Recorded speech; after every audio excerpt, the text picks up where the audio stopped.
Oke, oke, eee, balik lagi di Ngobrolin Tech, pada momen ini kita akan berbicara atau ngobrolin tentang serverless with AWS Lambda, dan ini akan dibawain oleh, saudara Saldi Yoga. Nah, nggak lama-lama ya, kita langsung aja dengerin, penjelasan dan ngobrol oleh Saldi Yoga. Oke, Saldi Yoga, boleh dipersilakan, ini ya, apa Oh, oke. Oke, selamat pagi semuanya. Mungkin perkenalan singkat ya. Nama gue Saldi Yoga. Saat ini bekerja sebagai software engineer di Accenture. Oke, langsung aja. Pada kesempatan hari ini, gue akan membahas tentang materi yang berjudul Serverless with AWS Lambda. Jadi, yang pertama adalah apa sih itu serverless? Jadi kalau gue ambil dari Wikipedia, serverless adalah sebuah model eksekusi komputasi berbasis cloud, di mana cloud provider mengalokasikan sumber daya mereka berdasarkan permintaan, mengelola server dan mengelola server atas nama customer mereka. Jadi simpelnya serverless itu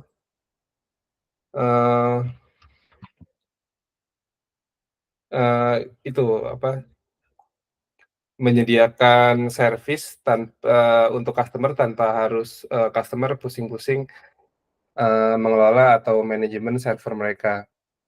Jadi kata serverless sendiri itu bukan berarti tanpa server, melainkan lebih ke mengurangi porsi aktivitas yang berkaitan dengan manajemen server gitu. Kalau dibandingkan dengan service lain di AWS atau yang sejenisnya ya di provider lain kayak misalnya EC2 Instance atau Elastic Container Service atau Elastic Kubernetes Service. Ketika kita memilih service-service tersebut, berarti kita udah harus siap untuk manajemen servernya, gimana cara pengoperationnya gitu, scalingnya kayak gimana gitu. Tapi dengan serverless, nah itu menghilangkan semua proses tersebut.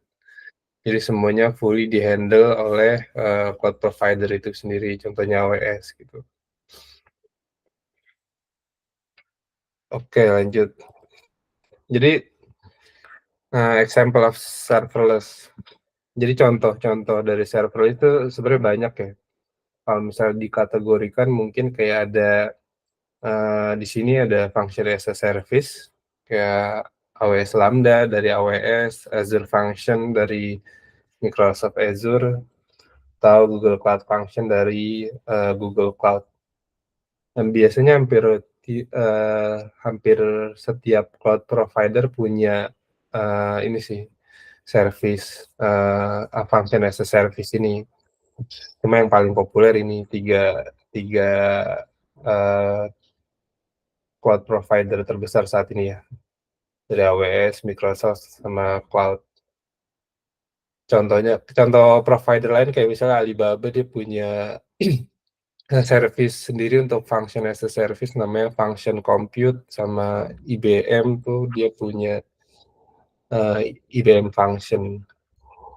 Terus ada juga database as a service kayak misalnya Amazon DynamoDB gitu. Terus atau Amazon Aurora buat Postgres sama MySQL, atau MongoDB Atlas, jadi di mana kita membuat sebuah database di cloud tanpa harus menyiapkan server sendiri untuk database instance gitu. Terus juga contoh lain kayak misalnya API gateway gitu. Di AWS sendiri itu ada namanya Amazon API Gateway. Jadi daripada kita pusing-pusing buat API gateway sendiri atau handle API gateway sendiri gitu. Pakai aja yang udah ada dari cloud provider. Di Microsoft juga ada namanya Azure Endpoint Management gitu. Terus apa lagi ya? Intinya yang menawarkan service yang menawarkan kita tanpa harus ribet-ribet untuk konfigurasi servernya itu sebenarnya bisa disebut serverless. Cuma yang paling populer mungkin function as a service sama database as a service gitu.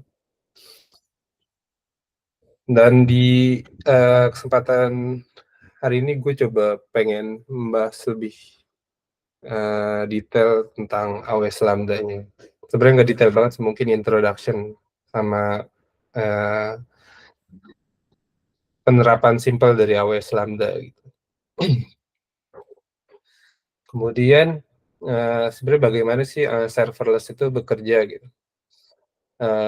Cara kerja serverless itu sebenarnya sesimpel di gambar ini ya, yang terdiri dari 3 proses. Yang pertama upload function atau kode kita ke cloud provider. Yang kedua definisiin function trigger seperti API call. Kemudian yang ketiga kita biarkan atau mempercayakan kode kita itu dieksekusi sama cloud provider gitu ketika ada trigger.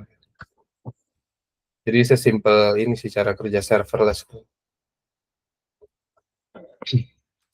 Kemudian ada lagi fundamental concept in serverless atau hal-hal yang perlu kita ketahui ketika kita menerapkan serverless atau baru ingin menerapkan serverless. Yang pertama adalah event driven. Jadi serverless itu bekerja ketika ada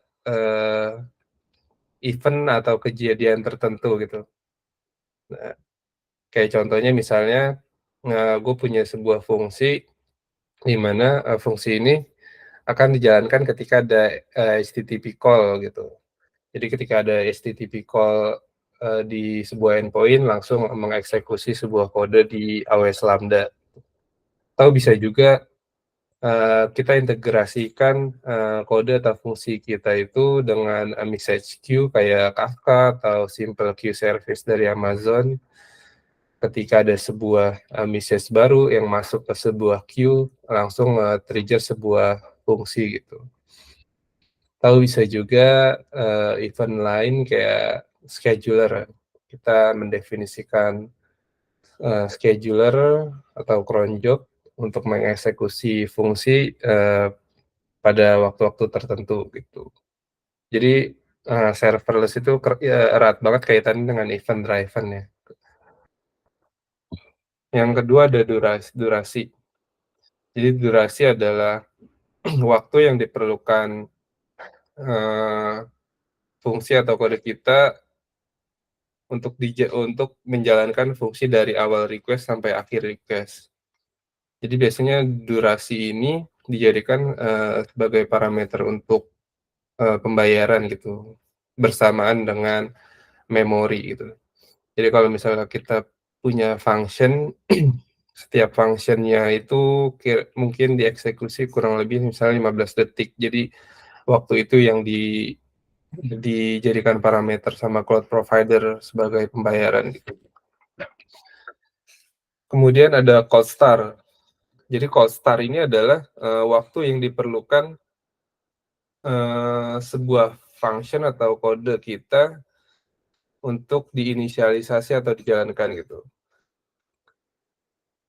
Jadi AWS itu memerlukan waktu di awal gitu ya untuk mengeksekusi kode kita kayak misalnya mempersiapkan runtime-nya gitu. Contohnya misalnya kita pakai aplikasi Go atau Java, kita siapin dulu nih, si AWS itu bakal mempersiapkan dulu nih, kayak misalnya virtual mesinnya supaya bisa mengeksekusi kode menggunakan Go atau Java gitu. Nah, biasanya ini emang agak lama di awal eksekusi gitu ketika fungsi itu pertama kali dieksekusi gitu. Makanya namanya cold start. Tapi nanti ketika si environment-nya udah siap dan udah sukses dieksekusi pertama kali, nanti request berikutnya itu bisa lebih cepat dari eksekusi pertama gitu. Karena pada saat proses pertama kali itu kan menyiapkan runtime, terus kayak mendownload dependensi yang digunain gitu. Makanya memang dia agak lama gitu. Kemudian ada namanya concurrency limit ya. Jadi yang gue baca AWS itu menerapkan limitasi pada proses eksekusi function di setiap regionnya gitu. Jadi misalnya gue pakai region di Singapura gitu. Nanti ketika ada high traffic, udah 10.000 request, AWS itu bisanya menghandle 1.000 request secara bersamaan gitu, di limit sama dia 1.000 request per region. Kemudian ada timeout. Nah, ini yang salah satu hal yang paling penting juga ya. Jadi karena serverless itu berfokus pada aplikasi yang lebih kecil gitu ya, bukan skala yang aplikasi yang besar gitu. Jadi tiap cloud provider itu biasanya membatasi fungsi itu untuk bisa untuk rentang waktu tertentu. Kalau di AWS itu setiap fungsi atau kode itu maksimal, nah kalau nggak salah bisa dijalankan maksimal 15 menit. Jadi kalau misalnya kita mau iseng-iseng gitu, ada orang iseng-iseng mau buat fungsi yang dijalankan 1 jam terus menerus gitu, itu nggak bisa gitu. Jadi nanti di menit ke-15 gitu dia akan di-terminate gitu, karena emang didesain nggak bisa lama-lama gitu. Jadi itu konsep-konsep di serverless. Nah, jadi yang dimaksud cold start itu ini ya, ketika ada sebuah request, nih AWS ini akan mempersiapkan mungkin under the hood si AWS bakal mempersiapkan virtual mesinnya, terus menyiapkan runtime-nya, terus mendownload kodenya, mendownload dependensinya gitu. Baru ketika semua itu udah siap, baru si instance itu siap untuk mengeksekusi kode berdasarkan trigger tertentu gitu. Nanti setelah cold start ini udah selesai, untuk pengeksekusian kode-kode berikutnya harusnya udah lebih cepat dibanding di awal. Jadi latensi pada cold start ini memang sedikit lama dibanding setelah pertama kali fungsi itu dieksekusi. Kemudian ada keuntungan menggunakan serverless.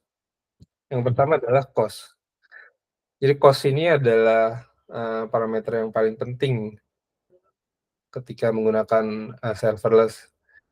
Jadi contohnya kalau misalnya kita di aplikasi kita ada sebuah fitur gitu ya, dimana fitur ini kemungkinan besarnya tuh nggak mungkin lah fitur ini bakal running atau di-hit selama 24 jam gitu. Paling sibuk di waktu-waktu tertentu aja gitu.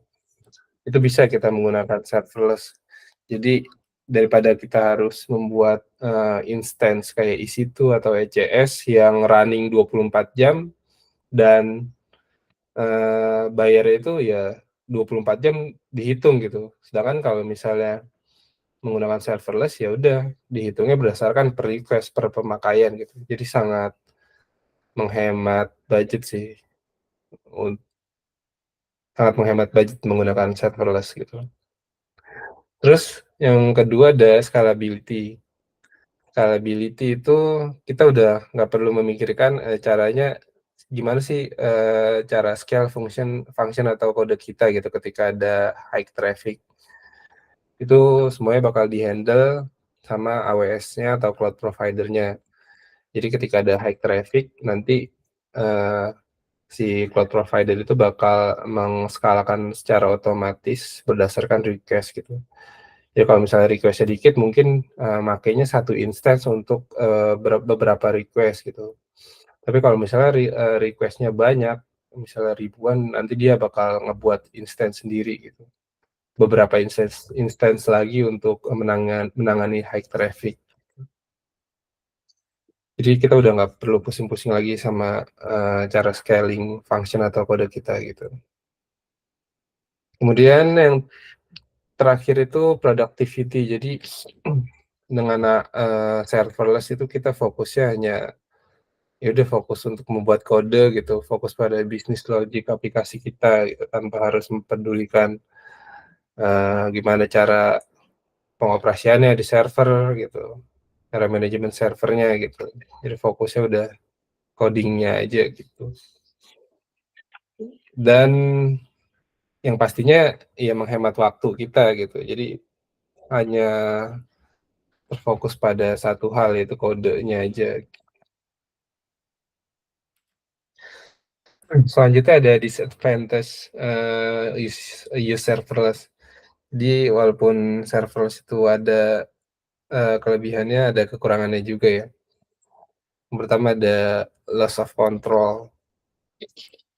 Jadi misalnya ketika ada kerusakan di data center cloud provider ya, terus di aplikasi kita, ada fitur yang, memerlukan, AWS Lambda atau function yang di-store di Lambda atau di provider lain gitu, dan ketergantungan, dan ketika terjadi kerusakan di data centernya cloud provider tersebut, ya udah kita nggak bisa ngapa-ngapain gitu. Kita nggak bisa, eee, kita nggak bisa mengupayakan untuk fungsi itu bisa dijalankan secepatnya, atau backup, atau yang lainnya, kita nggak bisa ngapa-ngapain gitu. Kita cuma bisa pasrah sampai fungsi itu bisa dijalankan kembali gitu. Ya walaupun sangat kecil sih kemungkinan tersebut kan untuk sekelas, provider AWS gitu ya, AWS atau Microsoft atau Google.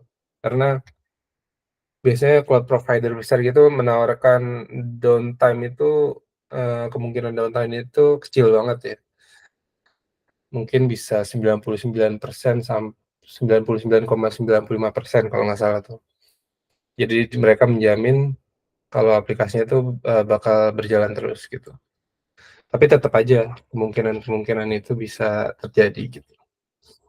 Yang kedua, kelebihannya yang tadi dijelaskan sih, cold start. Jadi butuh waktu yang agak lama di awal proses eksekusi function kita gitu. Karena perlu menyiapkan runtime sama kode sama dependensi kita dulu di cloud provider ya. Kemudian ketiga ada resource limit. Resource limit yang dimaksud itu, eee, jadi ketika menggunakan serverless atau function as a service, kita nggak bisa fleksibel menentukan resource yang kita mau, kayak misalnya RAM-nya.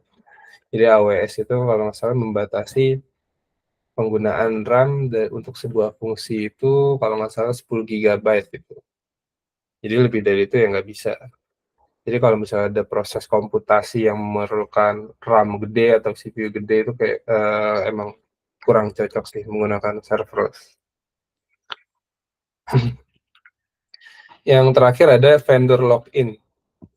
Jadi vendor lock-in itu maksudnya adalah ketika kita menggunakan, banyak layanan dari sebuah cloud provider gitu ya, terus, kita integrasikan ke ke function as a service spesifik pada satu cloud provider, itu bakal repot sih nanti kalau misalnya kita mau migrasi ke cloud provider lain gitu. Contohnya kayak misalnya, kita pakai AWS Lambda, terus kita banyak, menggunakan service-service lain di AWS untuk kayak misalnya trigger-nya kita pakai Simple Queue Service, terus ada object storage pakai S3, dan pakai layanan lain yang dibutuhkan untuk mengeksekusi fungsi gitu. Tapi ketika kita mau migrasi ke cloud provider lain itu biasanya agak repot sih, karena ya memindahkan service service dari spesifik cloud provider itu butuh effort juga gitu. Jadi itu kalau kekurangannya menggunakan serverless.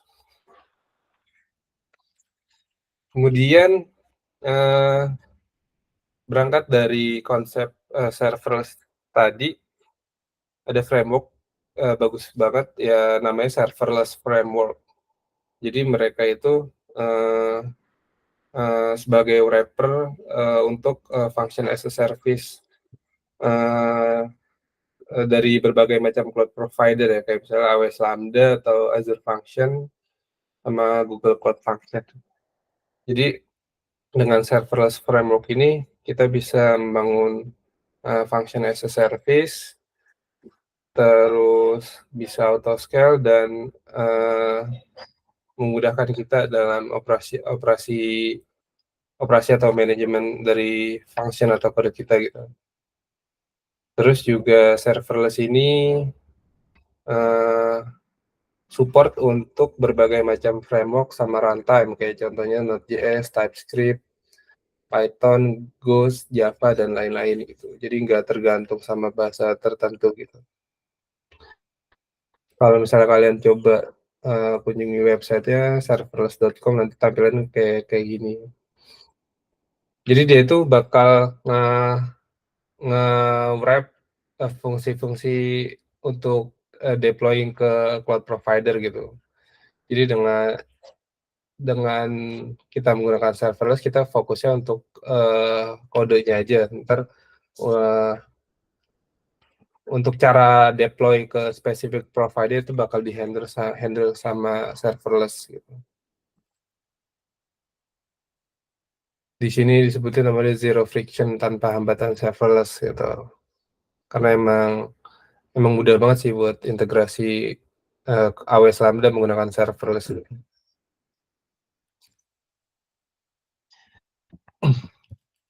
Oke, jadi referensinya bisa dilihat dari website ini. Selanjutnya mungkin gue akan coba nampilin aplikasi sederhana yang menggunakan serverless. Oke, contohnya di sini gue ada 2 aplikasi sih.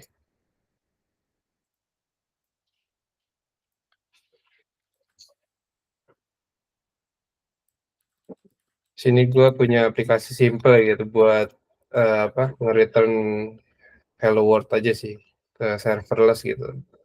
Dan ini udah gue install serverless, pakai serverless framework. Jadi serverless framework itu sebenarnya kayak cuma ini aja, kayak konfigurasi berupa file YAML gini. Untuk detailnya kayak misalnya kita definisin providernya, kita definisin runtime-nya, terus kita definisin function-nya, terus event trigger-nya tuh kayak gimana, berdasarkan apa event-nya gitu.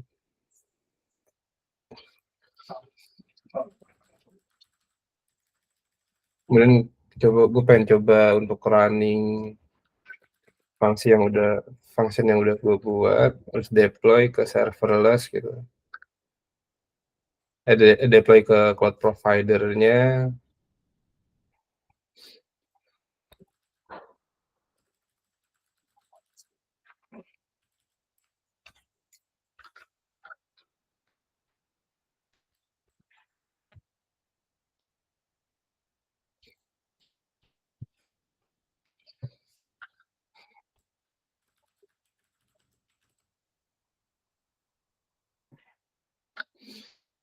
Nah, jadi si serverless ini bakal nge-handle cara deploy kita ke cloud provider.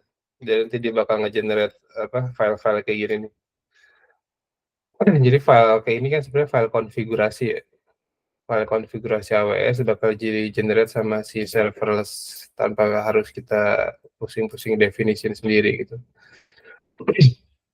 Terus juga serverless bakal nge-generate sebuah file zip, di mana file zip ini yang bakal di-upload ke cloud provider gitu. Biasanya emang function itu nanti dijadiin sebuah zip, terus kita upload ke cloud provider gitu. Nah, di sini gue udah berhasil nge-deploy aplikasi sederhana gue di AWS Lambda. Di sini ada message-nya ya, service deploy to user-dev gitu, dan poinnya juga. Jadi gue di sini mendefinisikan trigger dari sebuah fungsi itu menggunakan HTTP gitu. Jadi kalau misalnya nanti ada HTTP call di endpoint ini bakal trigger fungsi ini. Fungsi ini simple sih emang fungsinya gitu. Terus kalau misalnya dicek di lambdanya,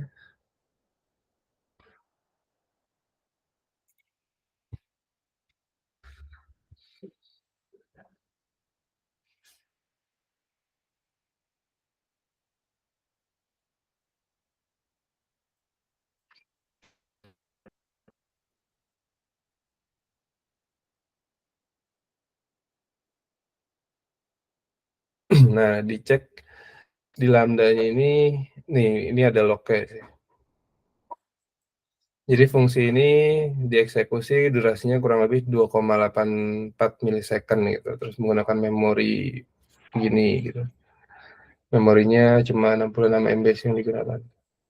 Dia total digunainnya 274,62 milisecond untuk menjalankan fungsi itu.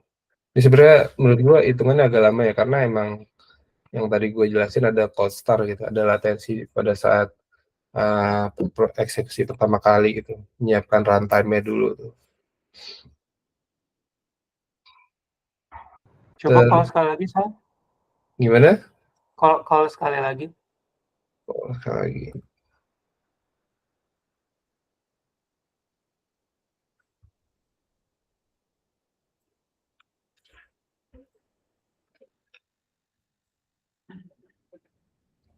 Nih, kalau sekali lagi start requestnya di sini nih. Di waktu inilah pokoknya. Di 11.06 detik ke 10 gitu. Terus durasinya cuma 14 milisecond. Sedangkan di awal tuh 174 milisecond kan. Karena di awal tuh emang agak sedikit lama ya untuk mempersiapkan environment-nya, dependensinya segala macam gitu. Terus gue juga ada fungsi sederhana sih. Jadi gue punya API gitu ya untuk simpel aja sih API-nya buat create user gitu ya. Sama di sini gue integrasian sama S3 untuk object storage untuk upload file gitu. Terus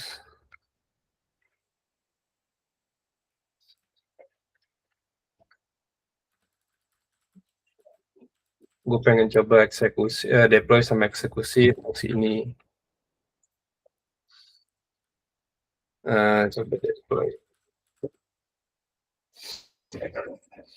Jadi di aplikasi ini gue ada beberapa library sih untuk handle upload file dari SDK AWS, kemudian menggunakan Express untuk framework HTTP-nya biar nggak ribet gitu. Sama untuk handle file upload. Jadi ini masih proses deploy ke AWS gitu. Sebenarnya deploy-nya itu kita bisa deploy manual gitu ya ke Lambda.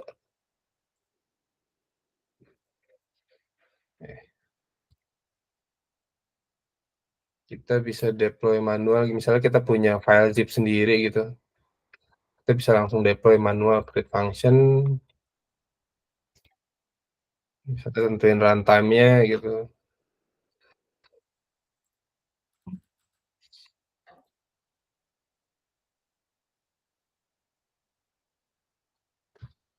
Oke, kita bisa lakuin deploy manual di dashboard-nya gitu. Tapi kita pasti nggak mau kan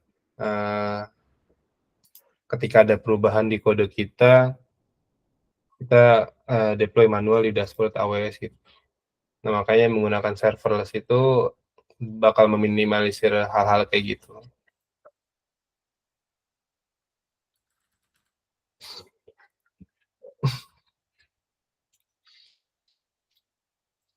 Oke, ini udah selesai sih deploy simple aplikasi yang udah gue buat ya untuk manajemen user gitu. Kemudian gue pengen coba tes di sini, ini kayak sama ya, biar sama sih. Sini gue pengen coba gitu ngebuat sebuah user sama ngupload sebuah foto.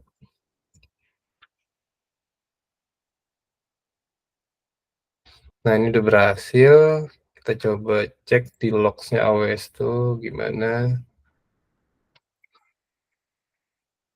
API dev user.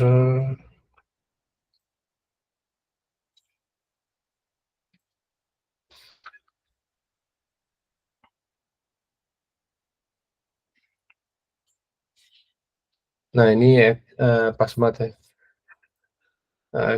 Fungsi ini dieksekusi pas jam 11.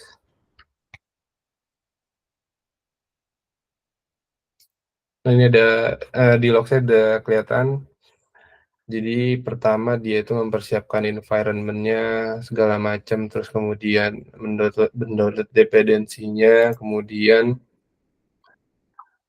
di sini gua log file upload-nya dari request, kemudian gua upload ke S3 gitu.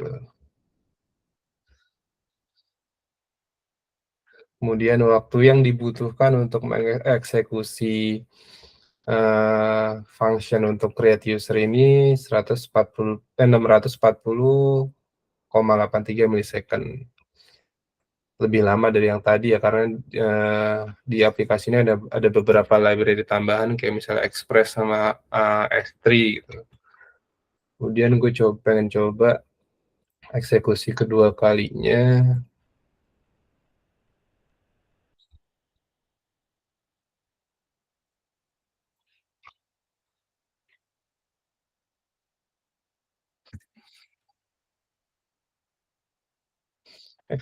Setelah dieksekusi kedua kalinya,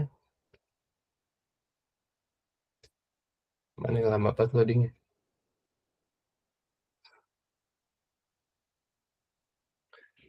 Oh ya, ini setelah dieksekusi untuk kedua kalinya, dia cuma memerlukan waktu 400 milisecond dibanding sebelumnya 640 second gitu ya.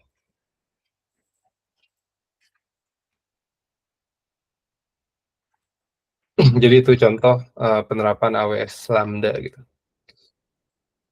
Terus yang tadi gue jelasin,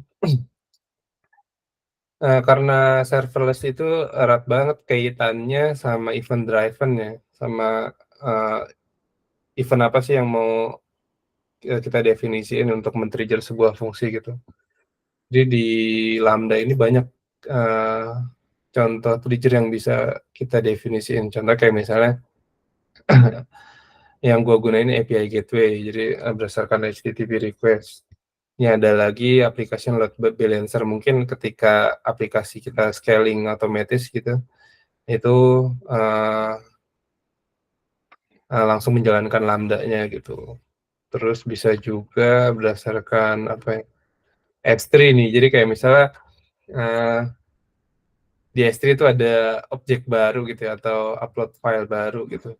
Nanti kita langsung bisa trigger sebuah AWS Lambda, kayak misalnya ada sebuah file upload baru, kita pengen nge-generate thumbnail dari sebuah kode, itu bisa juga gitu. Terus juga ini ada SQS, yang tadi gue bilang SQS integrasi ke MissSQ gitu. Kalau misalnya ada message yang masuk di sebuah queue, kita langsung nge-trigger sebuah AWS Lambda gitu. Kemudian juga di sini bisa ada Apache Kafka, terus RabbitMQ juga ada. Banyak sih sebenarnya event-event yang bisa kita definisiin di untuk men-trigger sebuah function di Lambda gitu.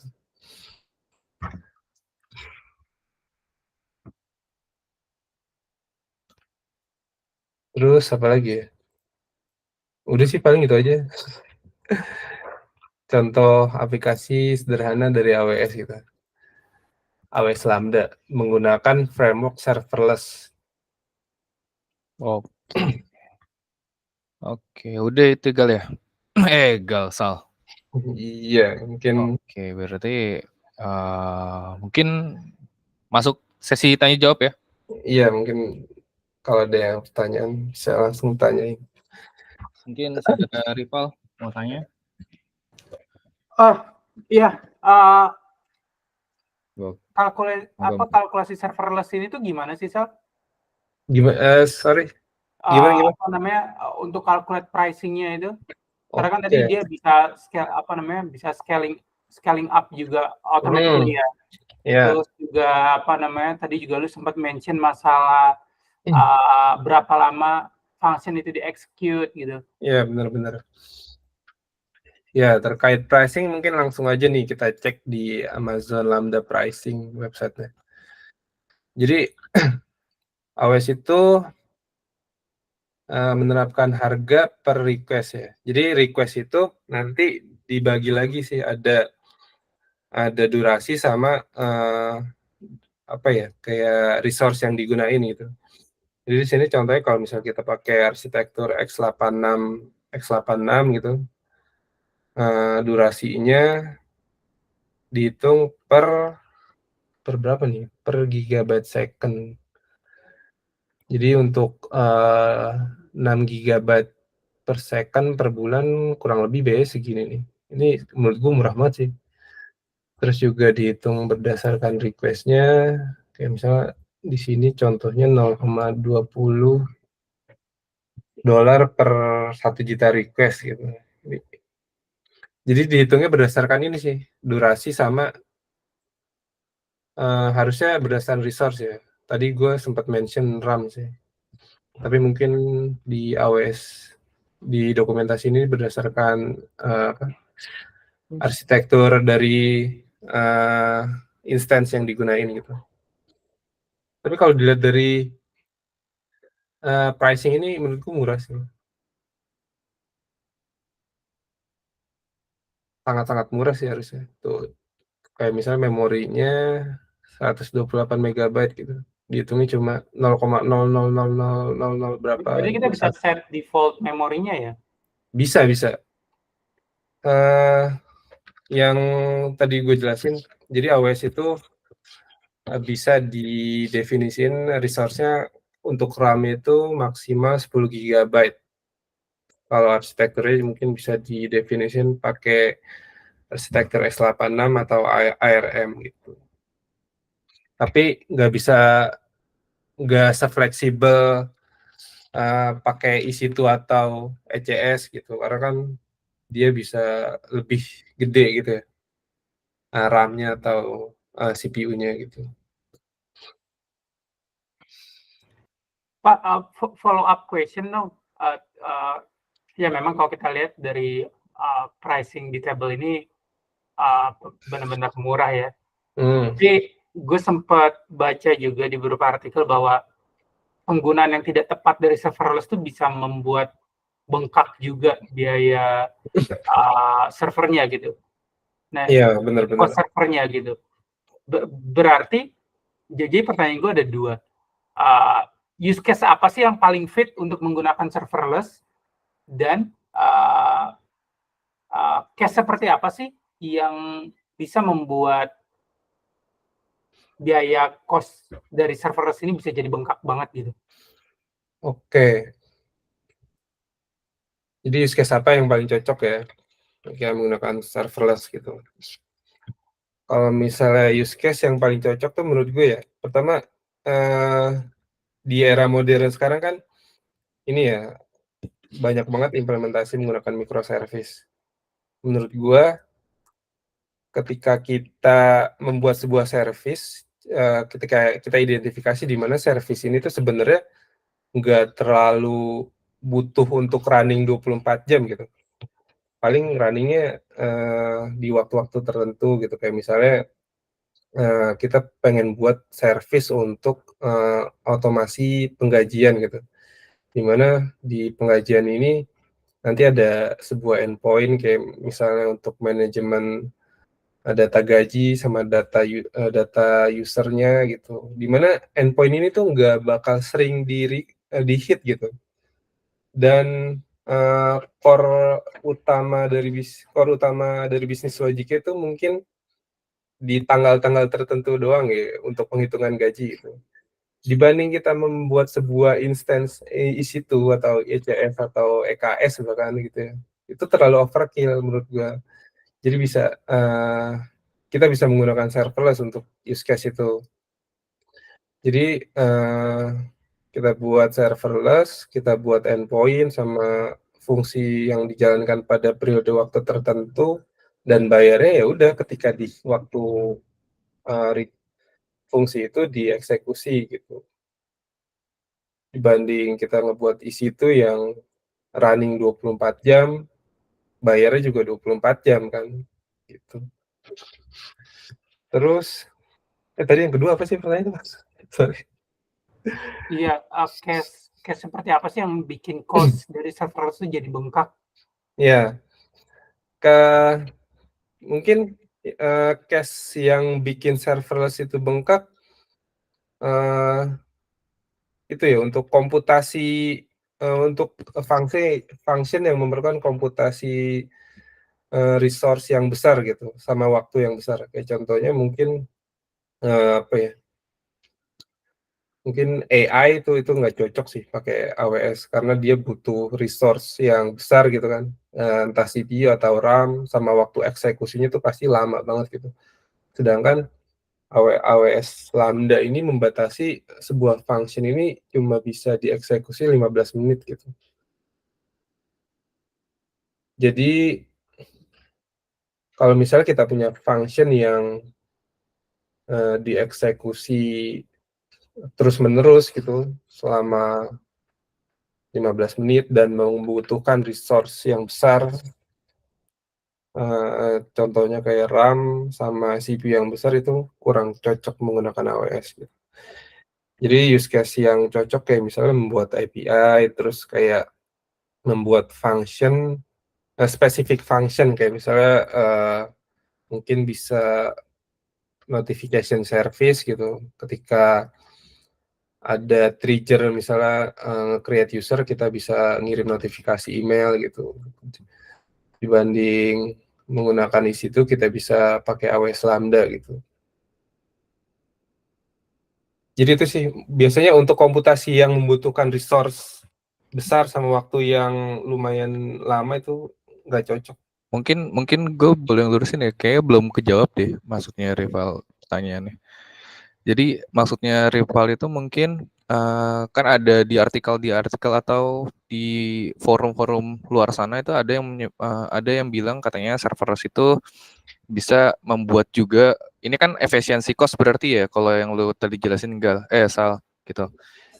Kalau misalkan di luar itu ada yang berbicara juga serverless ini bisa juga menjadi bengkak ininya cost-nya gitu. Nah, itu hal itu kenapa bisa terjadi gitu, dan case apa yang bisa menyebabkan cost-nya si Lambda ini function cloud ini menjadi besar gitu. Sedangkan yang tadi lu jelasin adalah kalau dipikir-pikir kayak nggak mungkin bisa besar karena ada limitasi kan dari sebuah request-nya itu. Nah, itu gimana Gal? Ada nggak momen-momen di mana cost-nya itu kemungkinan bisa sangat besar gitu dengan penggunaan Lambda ini? Oh, oke. Mungkin ini ya, momen di mana AWS Lambda ini bisa menyebabkan tagihan yang besar itu mungkin kalau misalnya seluruh aplikasi kita itu menggunakan AWS Lambda gitu. Karena emang AWS Lambda atau function as a service yang nggak cocok untuk dijadikan sebuah aplikasi utuh gitu. AWS Lambda itu cocoknya untuk spesifik function aja gitu. Jadi kalau misalnya kita punya aplikasi nih sebelum microservice, Terus semua endpoint atau semua bisnis logiknya mau dipindahin AWS Lambda gitu, itu harusnya bakal menyebabkan tagihan yang besar sih. Karena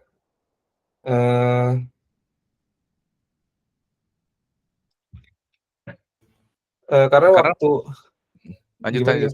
Ya karena dia itu hitungannya per request ya. Jadi otomatis kalau misalkan kita taruh itu kan banyak banget request ya kan. Iya benar. Nah, Emang maksud gue tuh. tagihannya itu besar gitu ya.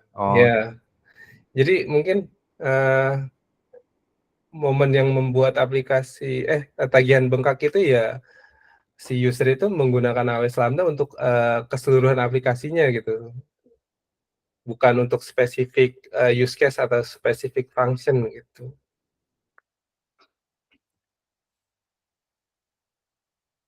Gimana Pak, menjawab nggak ya?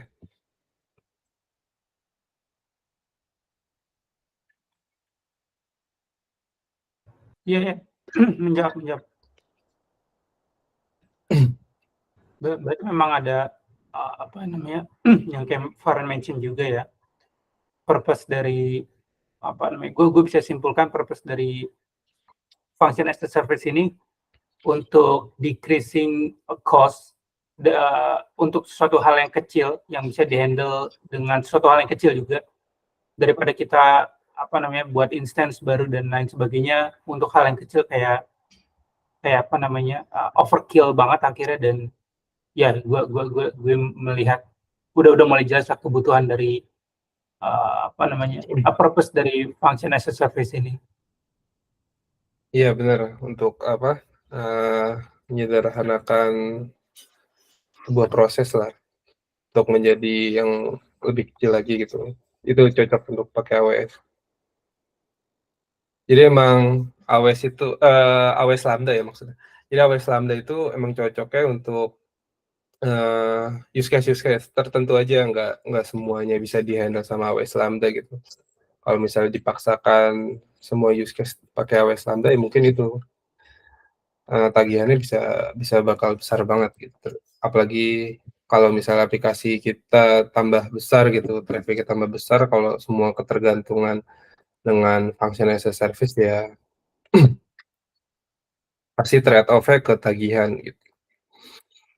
Jadi sebelum kita menggunakan AWS Lambda itu harus diidentifikasi dulu sih masalahnya tuh apa gitu. Terus cocok nggak di-solve menggunakan AWS Lambda gitu.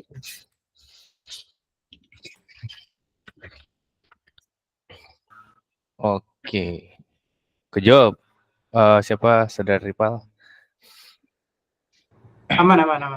Aman ya. Oke.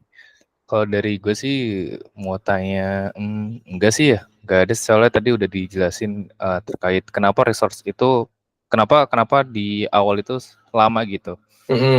Sedangkan di berikutnya cepat gitu. Karena memang ini ya Sal ya, butuh persiapan dulu gitu ya. Ibaratkan tuh kayak dia itu deploy otomatis dulu baru ngasih respon gitu ya. Nah, setelahnya kan udah di deploy gitu kan. Iya benar. Oh, oke. Ya, jadi setelah di deploy itu, jadi setelah kita deploy nih ya, proses ini deploy ini selesai, kemudian kalau misalnya setelah deploy dia itu bakal ngebuat instance baru sih untuk request baru gitu. Jadi kalau misalnya ini kan ini misalnya deploy di jam 11.11 nih, terus di jam sekarang nih gue mau deploy ada perubahan kode gitu. Nah, dia itu bakal ngebuat instance baru nanti buat request yang baru, jadi udah nggak pakai instance yang ini lagi. Oh gitu. Berarti mereka itu bikin environment baru lagi dong di situ ya? Iya benar, kalau ada perubahan kode ya pasti mereka buat environment baru lagi. Oke. Oh gitu ya. Nah kalau hal kayak gini ngabisin resource juga nggak, Sal? Maksudnya cost, masuk ke cost nggak? Kayak kita ngedeploy gitu. Kalau deploy-nya enggak. Oh enggak ya? Iya, tapi paling dihitung itu yang ini startnya ini loh. Oke. Oke sih. Dari gue sih gue banyak sih ya itu. Pengen tahu aja sih itu. Ada lagi? Oh iya, terus satu lagi sih, jadi di AWS ini kan AWS ini juga membatasi untuk mendeploy maksimal itu 250 megabyte. Jadi kalau misalnya kode kita tuh banyak dependensinya gitu, terus nanti ketika di deploy gitu, terus dibuat file zip ini lebih dari 250 megabyte itu nggak bisa sih harusnya. Walaupun gue belum pernah nyoba ya, tapi di dokumentasinya itu kalau nggak salah 250 megabyte. Jadi kalau misalnya butuh library yang ukurannya lebih besar dari 250 megabyte, di sini ada apa ya, fitur namanya layer. Jadi layer itu bisa kita analogikan kita mengupload library tersebut secara manual di fitur layer ini gitu. Contoh library yang besar itu, contohnya ini namanya Puppeteer ya, untuk testing atau web scraping gitu. Dia tuh membutuhkan di balik layar itu membutuhkan Chromium instance untuk menjalankan Puppeteer. Dan kalau misalnya di Node.js itu ketika kita install Puppeteer ini kurang lebih 280 megabyte dan nggak bisa kita langsung deploy kayak gini gitu. Solusinya library itu dijadikan sebagai sebuah layer. Jadi layer itu kayak apa? Kayak upload library aja sih, cuma manual gitu. Kayak extension lah.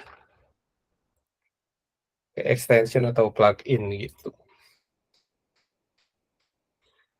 Jadi ada beberapa limitasi kayak contohnya tadi ukuran filenya sama sumber dayanya, resource RAM-nya gitu, yang dibatasi sama AWS. Udah sih, paling itu aja. Oke, berarti cukup apa ya, fungsinya itu cukup banyak ya. Dari limit, dari manajemen cost-nya, dari manajemen request, dan apa namanya tadi sempat dinotis juga terkait otomatis buat instance sendiri ya. Misalkan ada ada apa sih namanya, request-nya itu lagi tinggi tuh akan otomatis ngebuat apa namanya ya, tadi ngebuat apa sih namanya itu? Instance baru. Instance-nya baru. Iya. Ya, jadi kalau misalnya ada 1000 request gitu, dia nggak mungkin pakai satu request doang. Jadi si AWS itu nanti bakal scale otomatis untuk ngebuat beberapa instance untuk menangani request itu gitu. Kalau di sini kan karena requestnya ya satu doang ya. Jadi ya instance-nya satu doang gitu. Siap. Oke, jadi kita lebih akan fokus ke code ya. Keren sih. Iya bener. Jadi fokusnya kode atau fitur aja sih. Nggak perlu pusing-pusing mikirin servernya. Oke. Mungkin ada pertanyaan lagi? Oh, dari gue sih cukup sih ya. Dari Rival cukup ya. Nice. Oke, Sal, cukup ya Sal? Apa? Iya, cukup dari gue. Berarti terkait apa tadi judulnya ini, serverless with AWS Lambda ya? Iya, betul. Ya, jadi AWS ini termasuk provider cloud ya, dan di saat ini tuh provider cloud itu ada banyak ya, yang mungkin yang familiar itu ada Google Cloud, Azure Cloud, AWS Cloud gitu, dan cukup menarik sih terkait AWS Lambda ini, function Lambda ya kalau disebutannya ya, misalnya apa? Iya, AWS Lambda sebagai function.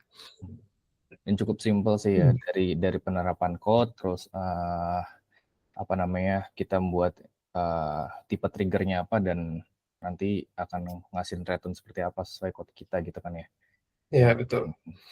Oke, keren sih, dan apa namanya, dan dia juga kelebihannya itu harganya bisa kita atur karena ada request yang kita bisa apa ya, ada limitnya gitu. Terus secara scale itu tetap perform karena dibuat otomatis jika ada request yang besar gitu kan.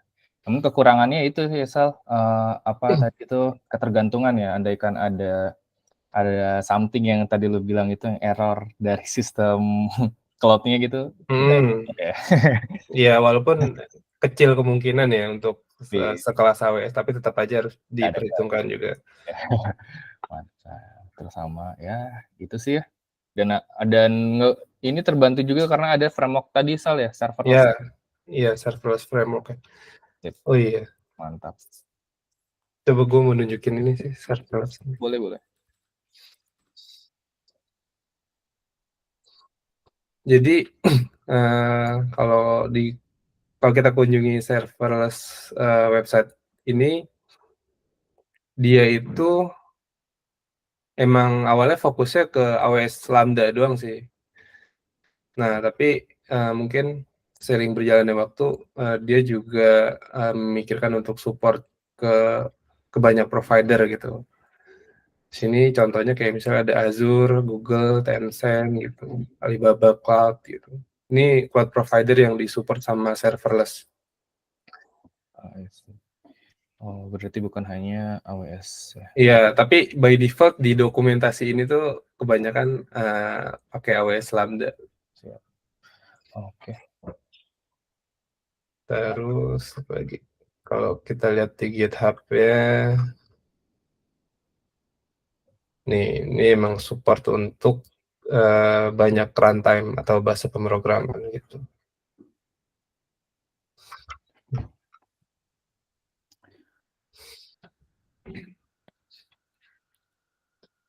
Udah sih itu aja. Siap. Oke deh, berarti serverless framework juga ini ngebantu banget sih. Mau providernya apa juga oke lah. Ya, berarti cukup pertanyaan dari gua dan Rival juga udah cukup, dan dari Saldi juga udah cukup juga untuk sharingnya. Mungkin kita tutup aja untuk hari ini ya, untuk momen ini. Dan terima kasih untuk kalian yang udah nonton, dan semoga sharing ini ngebantu wawasan kita semua gitu. Oke, Saldi, thank you untuk sharingnya, bagus banget. Thank you. Thank you, Saldi. Thank you guys. Oke.